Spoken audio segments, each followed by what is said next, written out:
You're listening to a presentation from Calvary Chapel St. Petersburg. For more audio and video content or other information about our church, visit calvarystp.org. All right, if you have your Bible, we are in the book of Exodus. Now, this is kind of a story that I've read quite a bit, and it's filled with, I just envision it. It's very ironic in somewhat, it's a terrible story, don't get me wrong, but there's a level of humor to it. It's a story of the golden calf. Now, the humor part is Aaron's response back to Moses. And you'll see when we get there, when we read it. It's a terrible story of rebellion and idolatry, but in the middle of it, Aaron gets caught flat-footed, and he's kind of in the middle of the whole thing. Moses is upset. God's upset. The people are running around, no clothes on, doing terrible things. I mean, it's just not a good scene. Oof. All right, so here it is. But there's a lot of good things that we can learn from it, though. A lot of great stuff. Okay. When the people saw that Moses was so long in coming down from the mountain, they had gathered around Aaron and said, "Come, make us gods who will go before us. As this for this fellow Moses who brought us up out of Egypt, we don't know what happened to him." Aaron answered them, "Take off the gold earrings that your wives, your sons, and your daughters were wearing and bring them to me." So all the people took off their earrings and brought them to Aaron. He took what they had handed him and made it into an idol cast into the shape of a calf, fashioned it with a tool. Then they said, "These are the gods, Israel, who brought you out of Egypt." When Aaron saw this, he built an altar in front of the calf and announced, "Tomorrow there will be a festival to the Lord." So the next day the people rose early and sacrificed burnt offerings and presented fellowship offerings. Afterward, they sat down to eat, drink, and got up to indulge in revelry. Then the Lord said to Moses, "Go down, because your people who you brought up out of Egypt have become corrupt. They have been quick to turn away from what I commanded them and have made themselves an idol cast into the shape of a calf. They have bowed down to it and sacrificed to it and have said, 'These are your gods, Israel, who brought you up out of Egypt.' I have seen these people," the Lord said to Moses, "and they are stiff-necked people. Now leave me alone so that my anger may burn against them, that I may destroy them, then I will make you into a great nation." But Moses sought the favor of the Lord his God. "Lord," he said, "why should your anger burn against your people whom you brought out of Egypt with great power and a mighty hand? Why should the Egyptians say, 'It was with evil intent that he brought them out to kill them in the mountains and to wipe them off the face of the earth'? Turn from your fierce anger, relent, and do not bring disaster on your people. Remember your servants, Abraham and Isaac and Israel, to whom you swore by your own self. I will make your descendants as numerous as the stars in the sky. I will give your descendants all the land I promised them, and it will be their inheritance forever." Then the Lord relented and did not bring on his people the disaster he had threatened. Moses turned and went down the mountain. With the 2 tablets of the covenant law in his hands, they were inscribed on both sides, front and back. The tablets were the work of God. The writing was the writing of God engraved on the tablets. When Joshua heard the noise of the people shouting, he said to Moses, "There is the sound of war in the camp." Moses replied, "It is not the sound of victory. It is the sound of defeat. It is not the sound of defeat. It is the sound of singing that I hear." When Moses approached the camp and saw the calf and the dancing, his anger burned, and he threw the tablets out of his hands, breaking them into pieces at the foot of the mountain. And he took the calf the people had made and burned it in the fire. Then he ground it into powder, scattered it in the water, and made the Israelites drink it. He said to Aaron, "What did these people do to you, that you led them into such great sin?" "Do not be angry, my lord," Aaron answered. "You know how prone these people are to evil. They said to me, 'Make us gods who will go before us.' And as for this fellow Moses who brought us up in Egypt, we don't know what happened to him." So I told them, 'Whoever has any gold jewelry, take it off.' And they gave me the gold, and I threw it into the fire, and out came this calf." Moses saw that the people were running wild, and Aaron had let them get out of control. So he became the laughingstock of their enemies. So he stood at the entrance of the camp and said, "Whoever is for the Lord, come to me." And all the Levites rallied to him. Then he said to them, "This is what the Lord, the God of Israel, says. Each man strap a sword to his side. Go back and forth through the camp from one to the other, each killing his brother and his friend and his neighbor." The Levites did as Moses commanded. And that day about 3,000 of the people died. Then Moses said, "You have been set apart to the Lord today, for you were against your own sons and brothers, and he has blessed you this day." The next day Moses said to the people, "You have committed a great sin, but now I will go up to the Lord. Perhaps I can make atonement for your sin." So Moses went back to the Lord and said, "Oh, what a great sin these people have committed. They have made themselves gods of gold. But now please forgive their sin. But if not, then blot me out of the book you have written." The Lord replied to Moses, "Whoever has sinned against me, I will blot out of my book. Now go, lead the people to the place I spoke of, and my angel will go before you. However, when the time comes for me to punish, I will punish them for their sin." And the Lord struck the people with a plague because of what they did with the calf Aaron had made.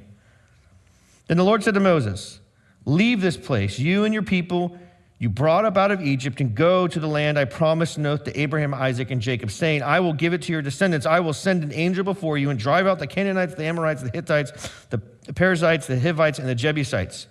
Go up to the land flowing with milk and honey, but I will not go with you, because you are a stiff-necked people, and I might destroy you on the way." When the people heard this, these distressing words, they began to mourn, and no one put on any ornaments. So the Lord had said to Moses, "Tell the Israelites, you are a stiff-necked people. If I were to go with you even for a moment, I might destroy you. Now take off your ornaments, and I will decide what to do with you." So the Israelites stripped off their ornaments at Mount Horeb. So Lord, as we look at your word, the Israelites sin.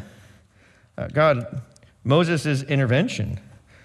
And Lord, you forgiving them of their great sin. Pray you would speak to us.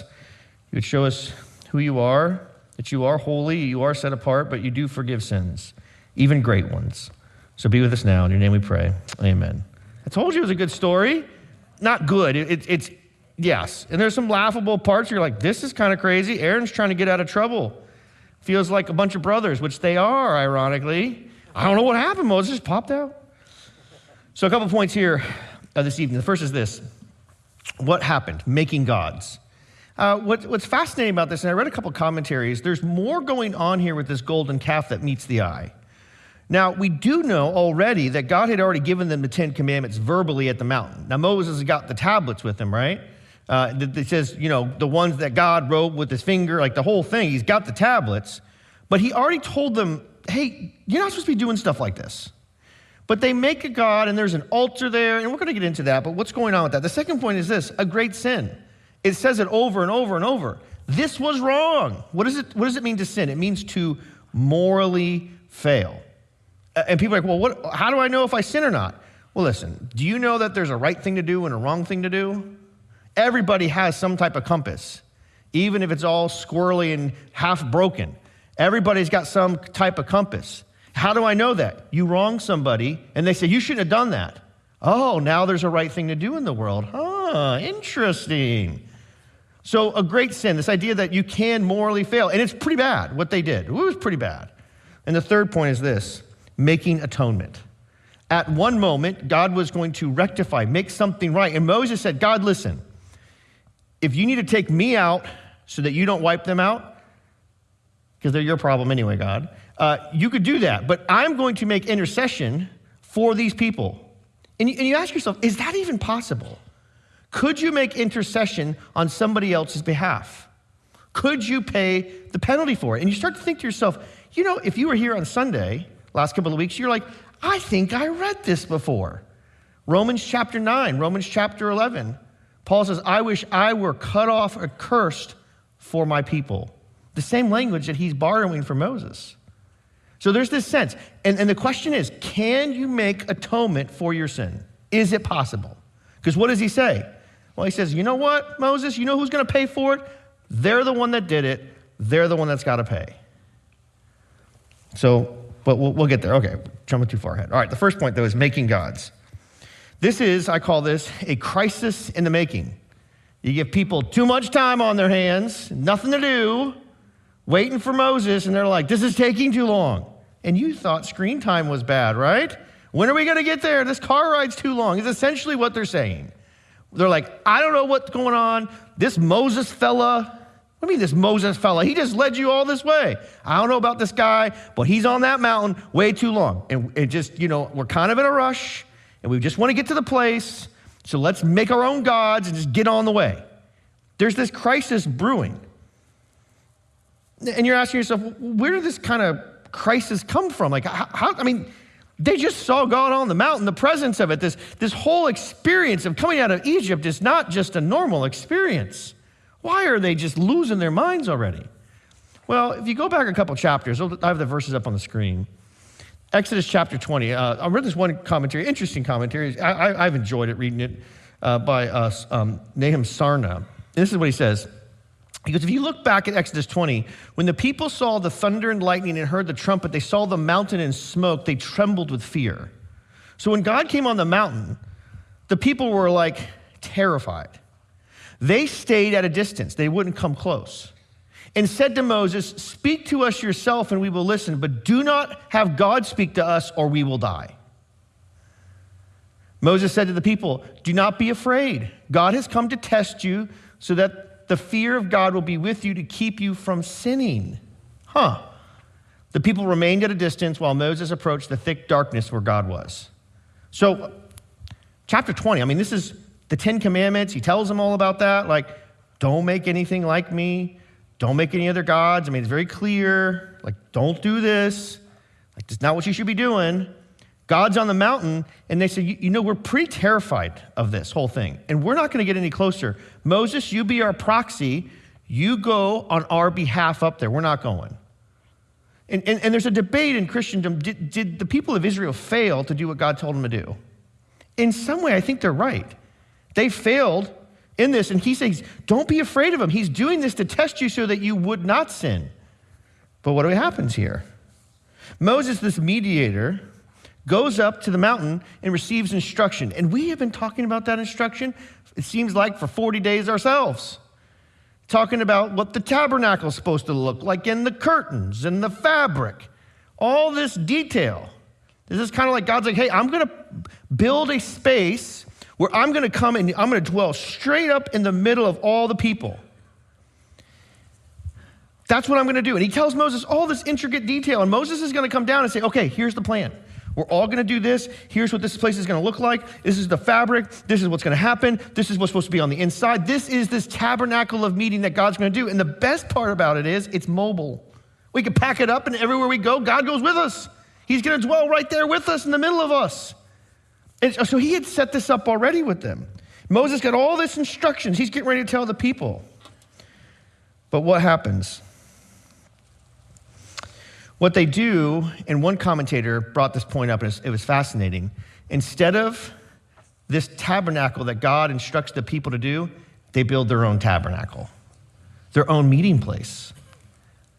And there's a lot of debate here about this golden calf, and I was like, oh, this is fascinating. There's two things. Was the golden calf the thing that they worshiped, or was it a pedestal where they would imagine God to be on top of it? Because what they did is then built an altar where they would do something, do the sacrifices they were supposed to do. But they're doing it in their own way and saying, you know what, God? That whole thing that you're planned, told us not to do, that's too much for us.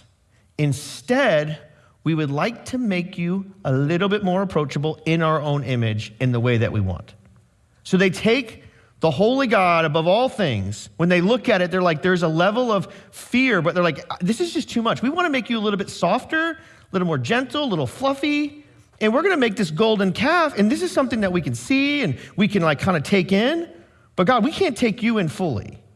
So we're just going to change you. It's a terrible idea.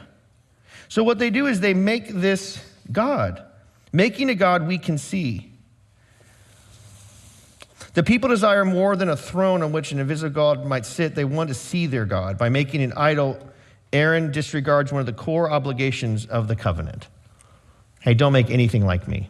Now, why would God tell them, don't make anything like me? So what do? They say, well, if we were to think about God and maybe like this is a pedestal or this is a thing, this calf, and some people are like, well, it could be like a 3 to 4 year old bull, what they designed. This is kind of represents him.